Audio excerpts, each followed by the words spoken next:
Hi, my name's Sam Breakgear and welcome to Brains Bite Back.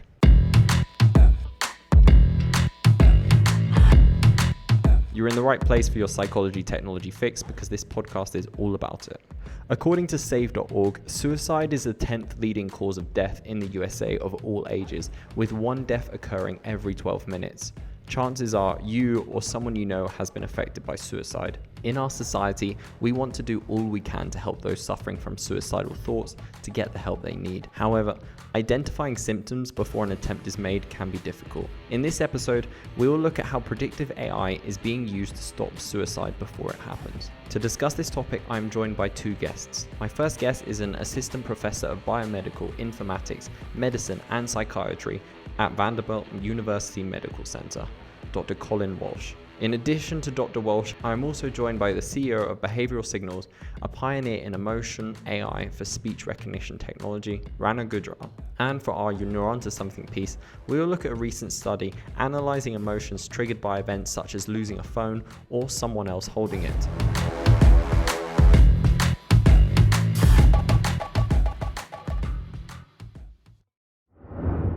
How are you guys doing today? How's everything? Doing well, thanks. Everything's great.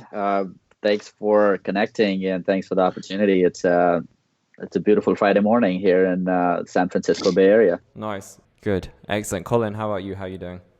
Doing well as well. Thank you. Keeping busy and out of trouble as much as we can. So happy to be here with you all. Where are you? Where are you in the world at the moment? In Nashville. We're based in Nashville. Oh, nice. Very nice. I like Nashville. I like both those places, really. They're good cities. I usually like to start the show by getting each guest to introduce themselves and a little bit about their background in the area or the topic that we're discussing. Colin, would you be able to start off by telling our listeners who you are and your work within the field of AI and predictive AI? Absolutely. Again, thank you for having me join you today. My name is Colin Walsh. I am an assistant professor of biomedical informatics, medicine, as well as psychiatry and behavioral sciences at Vanderbilt University Medical Center. And I've been at Vanderbilt for just about 5 years now, where I'm a faculty member as well as a practicing internist in primary care. So I see patients as well as think about how to design algorithms to help hopefully improve healthcare, specifically in mental and behavioral health. My research in my lab really focuses on applied predictive modeling for challenging problems in healthcare. And in 2020, that's behavioral and mental health. And we try to apply a lot of those algorithms to populations who might be particularly vulnerable to bad outcomes in that space. So one of the things we're better known for is our work in suicide risk prediction in order to enable prevention. Thank you. And Rana, could you do the same, please? Sure. Thank you. And thanks for having me here, Sam, as well. My name is Rana Gujral, and I'm the CEO of Behavioral Signals. We're a deep tech company working on some really exciting things. What we do is we deduce intelligent and actionable insights from conversations using our third-gen analytics stack, which goes far beyond text analysis. So if you think about it, human communication is a complex process that depends on both the words being spoken and as well as how they're being expressed. And so what we do is we excel at distinguishing behavioral signals and speech data with our proprietary deep tech technology. We do it by capturing acoustic cues, intonations, and other interaction signals. And we discover emotions and behaviors. And we use all of that to empower our customers with predictive behavioral modeling and business insights. Another way to think about what we do is if you look at what's out there from our traditional NLP and voice interaction offerings, they largely focus on what is being said. And what we do is we introduce the ability to understand how something is being said in addition to the what part. And we understand emotions, deduce speaking styles, assess behaviors, and we use these capabilities towards a couple of different parallel areas. First is to augment human-to-human interaction, which is kind of what we're going to talk about in podcast today. And we deliver a variety of new use cases and KPIs, both in voice of customer use cases, but also in health tech and robotics and a variety of different industries. But in parallel, what we also do is we model the dynamics of human to human and apply that into the human to machine and build interactions such as emotionally and socially aware voice assistants and social robots. And we're doing a lot of work in that area as well. So that's a little bit about us as to what we do in behavioral signals. Happy to deep dive. Awesome. And I suppose before we get into talking about suicide specifically, how can AI be predictive? Like, how does this predictive AI work and how can AI predict behavior? Rana, would you be able to explain a little bit how AI is able to do this? Yeah, sure. So at the core of it, the prediction algorithms are based on a rich set of interaction attributes. So for us, for primarily, we're focusing on tonality. So we're not focused much in terms of on what words are being spoken, but how they're being spoken and sort of the pitch and tonal variance. So we key off on pauses, speech overlaps, speaking rates, vocal variety, and then we use all of that to get a measure on the audio. And we have trained a set of models which can link these attributes with certain behavioral prediction. So for example, our engine can predict whether a sales call will be successful by just analyzing the salesperson's voice for the first 10 seconds. And that first 10 seconds gives us about 70% of the accuracy.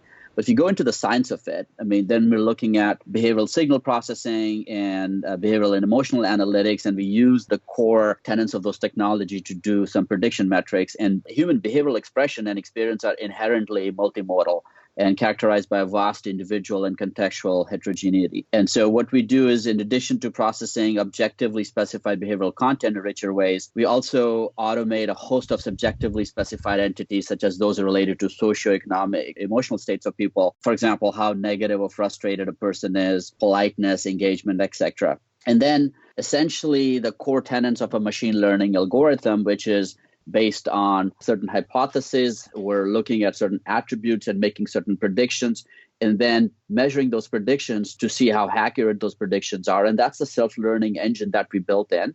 And the more accurate the predictions are, the more strength it gets added to those attributes. And if the predictions are wrong, it goes off and readjusts those attributes and the weights attached to those attributes. As a result, the more data it processes, the more accurate the engine becomes. And those are the core tenets that we use to eventually predict behaviors, predict emotional state of mind, and then some of the things that we're doing now is we're predicting outcomes.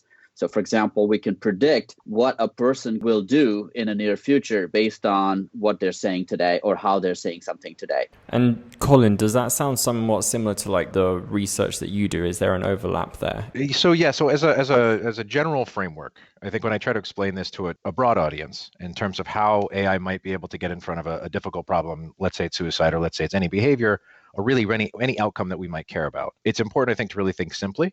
And we want to remember at the time we're going to make a prediction, what we do and what our algorithms do, like many algorithms do, is they collect the data that is relevant to that problem. In our particular work, we look back in time. We look at the historical medical record for that individual. We collect, transform mathematically, structure the data in such a way that makes it amenable for a computer to apply the algorithm to those data. We apply the algorithms, which we've typically trained prior, often on as large a data set as my friend Rana mentioned, as large a data set as we can to really understand what those patterns might look like that will apply to the next individual. So on those data that have been cleaned, we apply the algorithm to those data. That algorithm gives us something like, for example, a probability, the chances that someone will have or will not have an event. There are various flavors of how that's done. That prediction was trained to typically, so in our work, we've looked at timeframes from 7 days out to as far as 2 years out what someone's downstream risk of a suicide attempt might be using those types of data. And we apply the algorithm to those data, it makes a prediction. And then when we're doing our jobs properly, we very rigorously evaluate, are we getting that answer right? And the last thing I'll say on this, there's really two ways to do that. We often start by looking back in time. So, for example, at Vanderbilt, we had roughly 20 years of electronic health records to look at. We looked at all 20 of those years to try to collect as many examples as we could find of suicidal behaviors that we would want to learn from. And now we're looking forward in time. So the next time when we put our penny down to make a prediction, we're now evaluating, as we say, prospectively forward in time to try to see, are we really predicting the thing that we care about? Or is that prediction actually useful? And then the most important thing, is this AI in context of our actual clinical processes with the people who need them, is it actually effective? Does it actually make a difference? There's two main things that really interested me about this topic. Is that one, first of all, I'm interested to know like how you can measure like preventative measures. Basically, in the simplest way possible. I think you might have answered the question there, but I had this idea in my mind of if AI is predictive of, say, suicide, for example, it seems that like if you do create a AI machine, whatever, an algorithm, and then it tests someone to see if they have this kind of like a propensity perhaps towards suicide. I suppose, how do you test that? How do you first develop that without going like, oh, this person has a potential or is at high risk to commit suicide?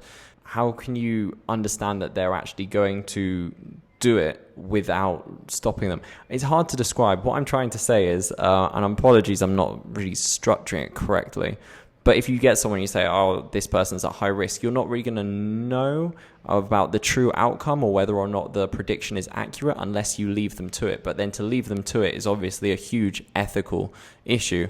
How do you first get past that? It seems like a real chicken and egg situation. So Sam, that's one of the grand challenges of this work in general. Not just true for suicidality, but it is so cogent for that problem space and for that particular problem because it's such a tragic problem. And as we know, rates of suicide are going up despite a lot of really wonderful efforts to prevent suicide. And suicides are certainly being prevented day to day, but yet rates in aggregate are still going up. So one of the things I say a lot is that prediction is not the same as prevention. Prevention can be enabled by prediction, but prediction alone, the best algorithm in the world by itself, if it's not connected to people and process, won't make any difference. It's really important that we put these algorithms into the context of the places in which they're going to be used. And we try to do that to sort of speak to your question for the reasons you mentioned. One of the challenges is if we're successful, and one of my grad students recently wrote a paper, Matt Leonard recently wrote a paper in the Journal of American Medical Informatics Association about the fact that even if we're successful, we put these algorithms into practice and people start to follow them, we're actually going to make the problem even harder in the future from a modeling perspective, because now we're moving the needle in such a way that the model, if we don't update it, will diverge. But even putting that aside, broadly speaking, the gold standard of what we're trying to do is taking these algorithms, putting it in the context of a larger intervention. So the prediction is one part of a very complex space. And so the providers and the patients can interact with that recommendation, a prediction, and do something about it. And to understand whether it works or not, we need to do that in the type of the world that I live in an academic medical center in places like Vanderbilt. What we try to do is in a large enough trial setting, frankly, we test an intervention with the technology against an intervention without that technology. And if we do that in the right way, looking for a long enough time on enough people who've had enough time for this potentially to happen, we can start to tease apart whether the intervention plus technology is better than the intervention alone.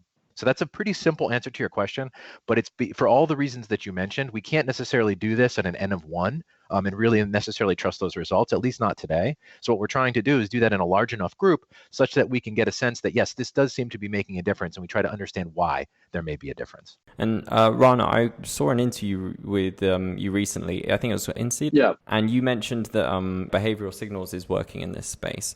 What work is behavioral signals doing at the moment in this area? Yeah, we're working on a variety of different use cases. So, for example, in this particular aspect, we're looking at the healthcare without empathy aspect of the healthcare is without care. But now technology, specifically AI, are emerging in different sectors of healthcare, either robots in the surgical suite, virtual assistants helping medical staff to do their jobs better, or social robots for home care. Voice itself is a remarkable instrument humans have to make life easier while communicating with the machines. It can deliver valuable information like how I feel, where I'm in pain, anxiety, stress, sadness, joy. And so we're using a variety of those use cases to augmenting voice interactions, whether it is human to human or whether it is human to machine. In terms of specific aspects from suicide prevention, we've been working with certain amazing companies that have focused on patients with depression. And so they're focused on that data set, and they're looking at how do we understand depression, how do we prevent depression. And so the value add we bring to that equation is specifically helping understand those dynamics between a care provider and a patient, and helping the care provider get a better sense of how the patient's feeling at a given moment of time. And the core magic behind all of this is that, one, human voice is a very good indicator of how the human's feeling at a given moment of time, which means the emotional state of mind and the behavioral state of mind. We can deduce that very, very accurately. And more so than other modals, such as the facial expressions or body language, etc. So the tone of voice is very, very accurate. So once we've deduced that, then we could apply that to specific context. And we say, now that we know how you feel, and irrespective of what you're saying, we have a good sense of how you actually feel, we can apply that to predict what actions or outcomes will happen in the near future, or what you're actually going to do in the near future.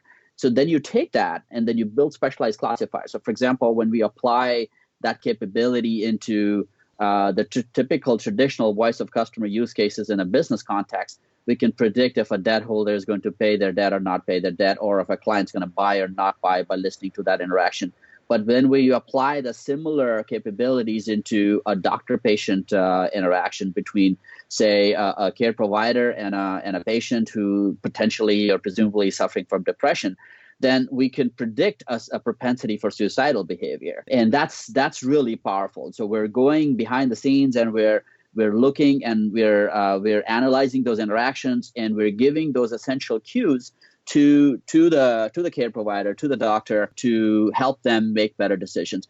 Talking about the previous point, right? So from a preventative measure aspect, I think what Colin said was it was absolutely accurate. I mean, I really don't have much to add to that, except for the fact that prevention, it can't really be done without necessarily the human element. So AI, as advanced AI is getting, it's still very much a tool.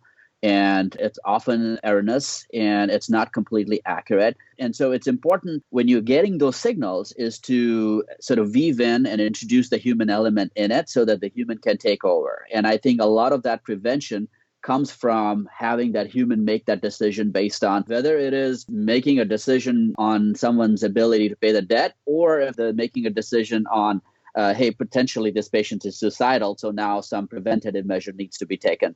That's complicated. There's a lot of subjective aspects to it. I don't think an AI can be relied on from a preventative measure standpoint, and that's when the human element needs to be weaved into those interactions. Yeah, it sounds like it works hand in hand with the human prevention side of things. But I have to say, I think this technology is really incredible. If anything, it sounds like the closest thing to like magic. It's almost like predicting future events, and on top of that, it's kind of like mind reading. I was thinking, is there any intention of implementing it in a kind of more social sense? I was thinking, if you had an application like this on your phone and you were calling your girlfriend or something, or on your phone to your girlfriend, you're like, are you mad at me? And then she's like, no, but then you get a message pop and go, she is mad at you. And then or maybe like another message pops up, she's going to dump you in 7 days, or she's going to dump you in 8 days. Do you think you'll ever have a technology that's that accurate or that implemented in social settings? So we are doing exactly that today. I mean, it's deployed at many clients, but not necessarily in a social context per se, but more towards predicting how a client or a customer is feeling at a moment of time. And so what our tools do is analyze the conversations behind the scenes, real time, as an agent's talking to a client, and getting a read of the state of mind of the client and giving that feedback to the agent real time. So, for example, the client sounds angry, or you sound angry, or the client sounds disengaged, or you, by the way, you just said something, and that changed the state of mind of the client from either negative to positive or positive to negative. And those things, those insights, like, I mean, you'd say, like, why do you need to do that to a human? Can't a human figure that out themselves? Presumably so, but a couple of things. One, not everyone has the same abilities. I mean, certainly, some of us have a better ability to read the state of mind than others, so it's not consistent.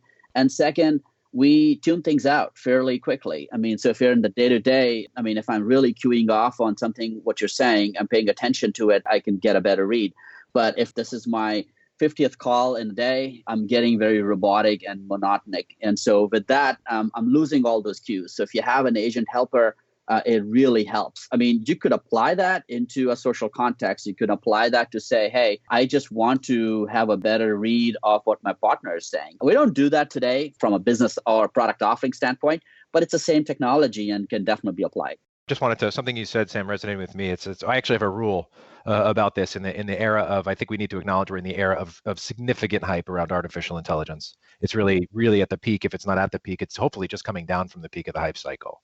So I have a rule, which is that if someone is explaining their use of artificial intelligence in a conversation to you, and you can go through that conversation and replace AI with magic wand, and the conversation is basically the same, to be very cautious. So the algorithms are powerful. They can synthesize signals that are very difficult to glean that human beings can't necessarily do.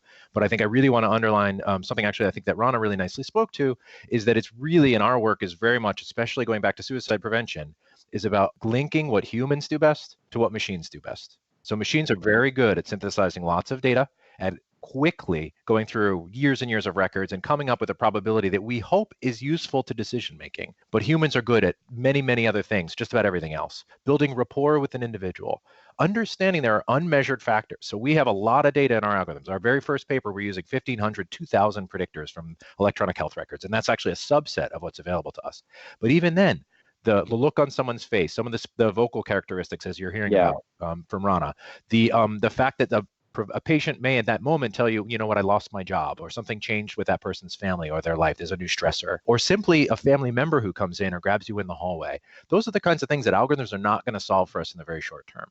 So people are really going to move it forward. What we're hoping is that these technologies can help shore up some of the gaps that exist in the space, especially in the space of suicide prevention. Because the further we get in this, the more excited we get about algorithms, what we end up coming up with, one, we have more questions than answers. And two, we often find the question is, what is the right gap to really bridge with this algorithm is a really important question that we and other groups are asking. So I do think it's important to pour a little bit of cold water on the fire around AI, just to make sure that we're using it in the right place and using that judiciously. Right. Yeah, definitely. It seems like it should be a tool rather than necessarily like a replacement. Yeah. But I was interested. I did see, Colin, your research focuses on predictive analytics applied to vulnerable populations. Are vulnerable individuals the baseline for these tests, or is your research test on a wider variety of individuals? Great question. So it's tested on a very broad variety of individuals. One of the other rules we have is that one model rarely fits all. Even the idea that we're predicting something like quote unquote a suicide attempt, we as we often say, numbers count. But behind every number is a story, and that story is different for different individuals. So we are commonly labeling something that really has 1,000 different pathways to lead to an outcome that kind of gets the common label at the end. So what we have done, and we spent the last really 5 years doing this, what we've done over the last 5 years is we've built our algorithmic approach, developed it, really tried to harden it, and we've tested it on a huge variety of individuals. So groups that are particularly vulnerable, so children and adolescents, sadly, we're seeing rates in particular going up in those groups. And we have already proven to ourselves that the models we developed to predict suicide in adults, suicide attempt, I should be specific, in adults, does not work in adolescents the same way. So we've actually had to retrain and update our models to work differently in that group. There's extraordinary work being done in veterans who are particularly at risk as well. Algorithmic approaches for older adults is a different question. Different sociodemographic groups. So we see tremendous health disparities. If you live in a city or if you live in a more rural setting, those risk factors are very different. And the community setting is very different. And the resources that are available to those people are very different. So we care a lot about vulnerability, and we care a lot about problems that are highly stigmatized and problems that lead to really tragic outcomes like loss of life and the ripples of loss of life for family members and friends. But so we really try to be broad in how we try to solve that problem. And again, we're always sort of thinking about that last mile. We're always thinking about what problem might we be able to solve with the human beings, the people who might need these insights. How do we get those predictions to those people in a way that's context sensitive, that's time sensitive, that is understandable? There's actually interpretable by those people who may not be expecting a prediction about risk of suicide attempt when they're talking to a person about a broken toe, for example. We want to be really thoughtful about that.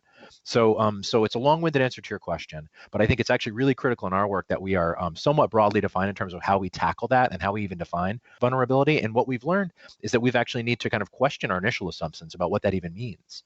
What defines vulnerability for a different group, and not necessarily anchoring too early or too quickly to assumptions that we're actually proving to ourselves might actually be wrong. I was watching one of your lectures on the Vanderbilt website, and I did see that came up. There was like certain factors you said, like even like postcode could be a signal of or indicate the likeliness of like suicide, or there's all these small factors which I hadn't considered. Yeah, so there's another conversation we're having a lot in the community, and not just in suicide prevention, but across the modeling community and really in data science and healthcare in general. Which code do you care about? Do you care about genetic code? Do you care about zip code? Do you care about both? And we actually have projects in both of those spaces. With respect to zip code, so what we actually do there is think about what that means, right? My zip code doesn't tell you about me necessarily, but perhaps it gives you some insight about where I'm from. And even that is a fairly blunt measure, I'll be the first to admit. What we did with zip code is we actually use a research tool that came out of the group in Wisconsin, a really nice tool that's been used in a wide variety of applications called the Area Deprivation Index. And we didn't invent that.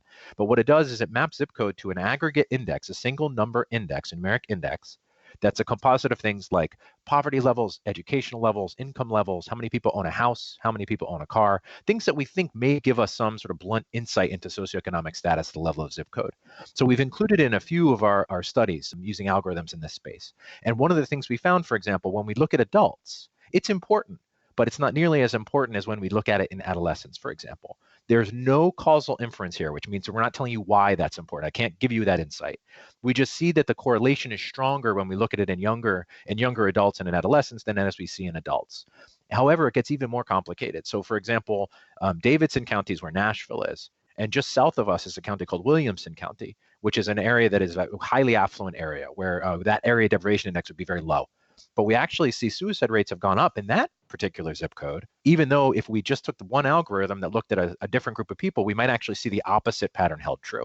So it's partly why, we try to be cautious about how this works. And it's also the interrelationship between the factors that are actually important. So there's no one risk factor. There's no one gene that solves this problem.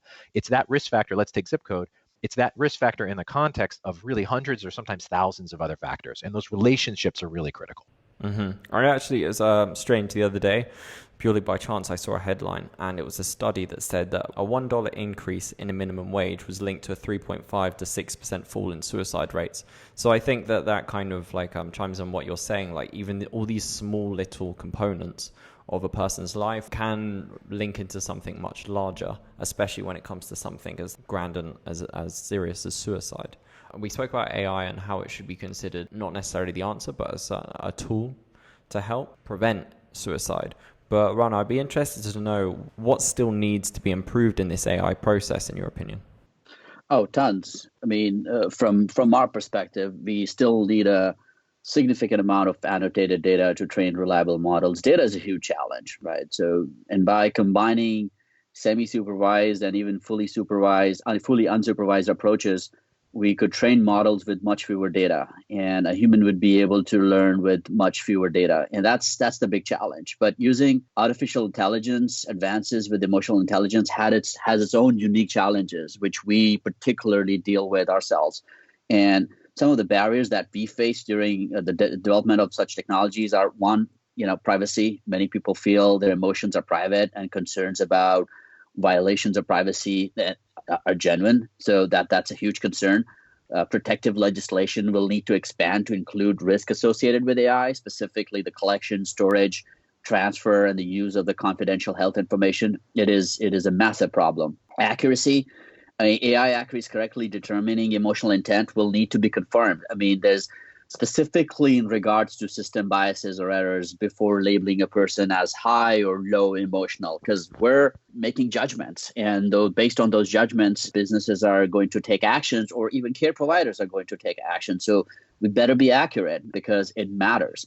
I mean, safety is a huge issue. It is essential to ensure the AI programs can appropriately respond to human users so as to not worsen their emotional state or accidentally facilitate adverse situations. So that's something which is very, very important. Responsibility. I mean, response protocols are needed on how to properly handle high-risk cases that are flagged by AI technology, and what to do if the AI risk assessments differ from human expert opinions. I mean, what do you do there when AI is saying something and the human saying something else? And we see this all the time, and there are disconnects. And then lastly, I'd say there's a huge lack of understanding in general. There's a knowledge gap among key users on how AI technology fits into the whole emotional understanding of things. And so it's still very much early days, and we're scratching the surface in terms of, innovating on certain aspects of these experiences and use cases. But there's tremendous amount of challenges, and there's a lot that we could do to make it better. And Colin, would you have anything to add on that? Yes, that was a nice response. I think Rana nicely summarized a number of challenges that are fairly broadly applicable to artificial intelligence applications. A few I would just add or underline a little bit further. So annotation, again, having a data set, especially with suicide attempt, is something we care a lot about. So in our very first paper on this topic, one of the first things we did was we asked the question: there is a common set of diagnostic codes that are sometimes used that really confer insight into self-injury that are used as a surrogate for a suicide attempt. That's self-injury with intent. One of the first things we did was we looked at those codes. We looked at 7,790 charts. We hand read every single one of those charts. And we validated whether a self-injury code actually showed evidence of suicidal intent for those individuals. And in those patients, in adults, and looking around 5,500 of those charts, 42% of the time, those codes had no evidence of suicidal intent. So an outcome that we can trust, a label that is actually accurate, is really critical. And the annotation speaks to that a little bit. Our approach relies a ton on what I often call passively collected data, and it's not passive. These are data that are collected through routine healthcare, seeing a primary care provider, a general practitioner, being admitted to the hospital. That's where the data gets generated. That's where those data come in from. That's powerful because it doesn't require busy people to do something else that they're not already doing when we go to run our algorithms. The downside of that, however, is we have the data we have and not necessarily the data that we need. So bringing in novel data streams, linking up data that is not typically a part of a electronic health record at a hospital, for example, is an area where we're spending a lot of our time trying to improve our approach, because we see people when they come in as opposed to where they live 90+% of their lives. However, as we start to move, one of the challenges then is bringing in new data. The challenge that's related to that is we start to bring in novel data streams. So one of the questions I get the most commonly is bringing in things like social media data, especially, thinking about adolescents again, where so much of their lives are lived online, and that's true for adults now as well. We have real questions around consent and the ethics of that. So what we believe in is being transparent about this. If we want to bring in new data, we want to be upfront with our patients about that and our providers about that, to say, we want to bring in new data. How do you feel about that? We want to do it for this purpose. How do you feel about that? So how do we educate our populace in that? How do we educate our patients? How do we educate our providers? And Rana spoke to that. And I totally agree with what he said. How do we visualize and present those results? How do we do that in a setting where providers are spending well more than half their time staring at a computer screen, clicking check boxes, putting in orders, reviewing results, reading notes, simply typing and documenting, huge gaps there. And now we want to add new information when I might already be looking at 200, 300, 500 pieces of information for a given encounter, and I want to give you another one. How do I contextualize that? How do I underline it when it really matters? And then the last one I'll mention, there's many more I could talk about. The last one I'll mention is how do we end up being transparent when we're wrong? So we implement this algorithm. We're testing this at Vanderbilt now, prospectively trying to understand, is this even accurate when we look forward in time? We know out of the box that our models will be wrong with a non-zero frequency. So that means, one, we'll label people at high risk who are never, even if we did nothing, are never going to go on to have the outcome. And on the flip side, even worse, we'll label someone as low risk, and a week later they come back to us, or worse, they have loss of life. They die from a suicide attempt. We're going to be wrong in both directions, and we know that even before we flip the switch. So how do we upfront with our providers about that? How do we upfront with our patients? The last thing I'll say on this, the most important thing for us is really communication. So I mentioned consent. It's also really important to think about how we communicate this and how we communicate the imperfect nature of these algorithms, because it's easy to look at them and think, they are magic and they work perfectly. But people who are in this space, like Rana and I, we're going to tell you, we're the first to tell you, I hope, that that's not the case. So that's just a few of the challenges I would add to what Rana had already mentioned. Very good. It seems like it's getting there. It seems like it's not necessarily at the state where it needs to be, but at the same time, I'm very pleased to be living in a time where this technology is available and is constantly getting better. And it was interesting what you said about the social media. That really stuck out for me, because I did an episode previously on the loneliness of younger generations, because it's apparent that younger generations now feel lonelier than any other generation, even like older generations, and that really stuck out for me. And social media was one of the main talking points in that conversation. So I think linking in social media data would be really interesting.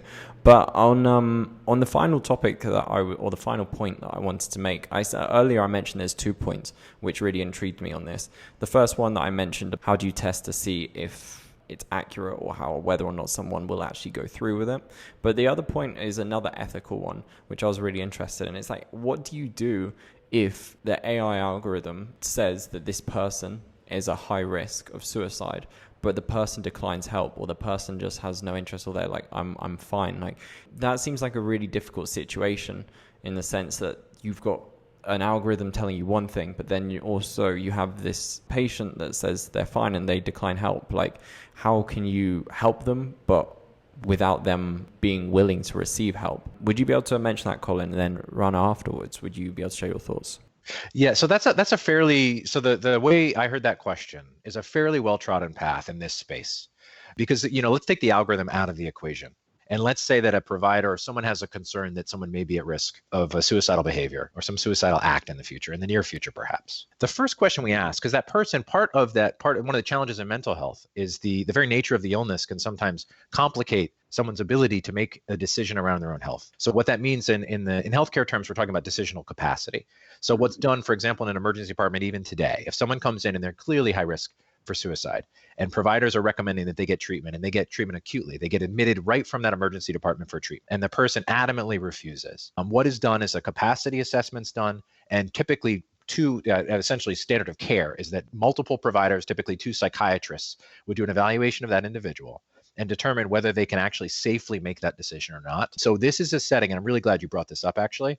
This is a setting where one of the most acute interventions possible is involuntary hospitalization in the light of day with transparency, 2 providers saying, look, we are so concerned that we want to treat you, and we will actually go ahead and do this in such a way that it is temporarily against your will. Hopefully treating that acute crisis, treating that crisis such that that person then can again regain that decisional capacity around their own healthcare decisions. So that's something that's actually quite a well-trodden path, and it's been happening for decades. When it comes to an algorithm, so one ethical question that's really thorny, and we haven't answered it. We've written about it, but we haven't answered it. And we're not doing this, and no one is doing this today. But you could imagine a future where an algorithm designed around something called imminent risk that is so acute that it might happen tomorrow and the next week. That risk is so imminent, the algorithm recommends the highest level of intervention. And what I just said was that it's involuntary hospitalization.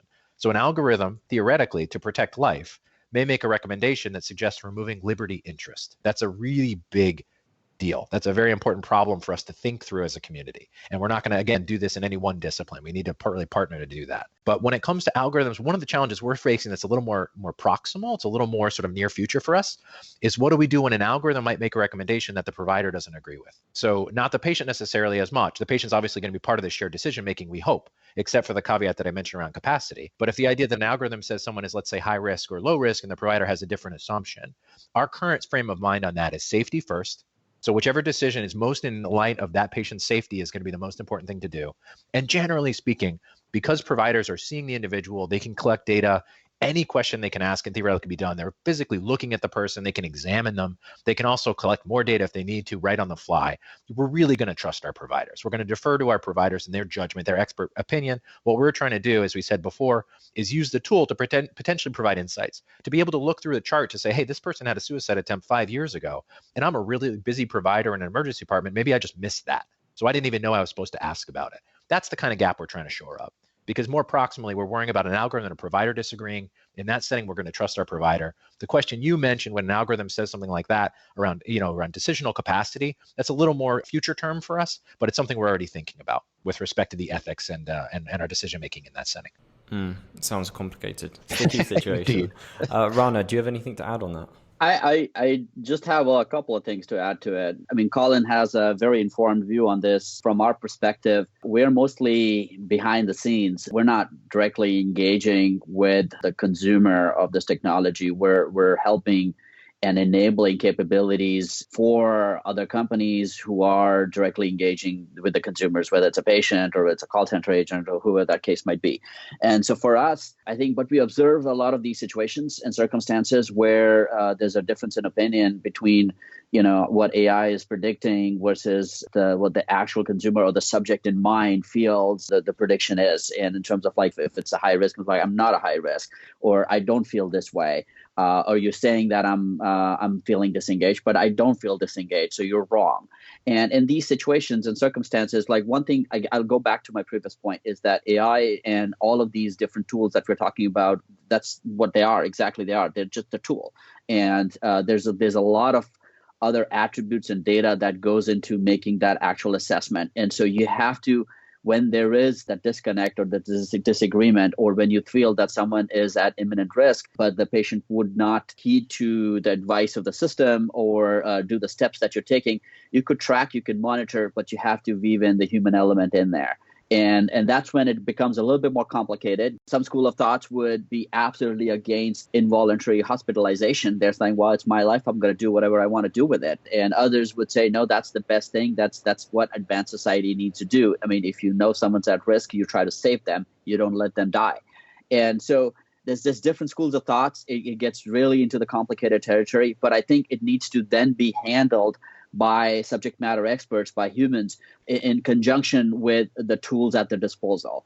And what tools do there is allows them to make informed decisions. It gives them all the data points. It gives them all those additional insights, which they might not have the ability to collate because there's a lot of complexity there. So that's what I'd add there. I think, at the end of the day, It's a very complicated answer to your question. It's a great question, though. Well, it's a complicated subject. I have to say, I think this is potentially one of the most complicated topics we've had on the show, not only just because of the AI side of things, and I struggle to keep up at some points trying to understand the process, but also the ethics behind it. Like, that keeps popping up, and as I mentioned before, that's one of my main motivators to do this, because it seems like such a complex mix of just technology, psychology, and ethics.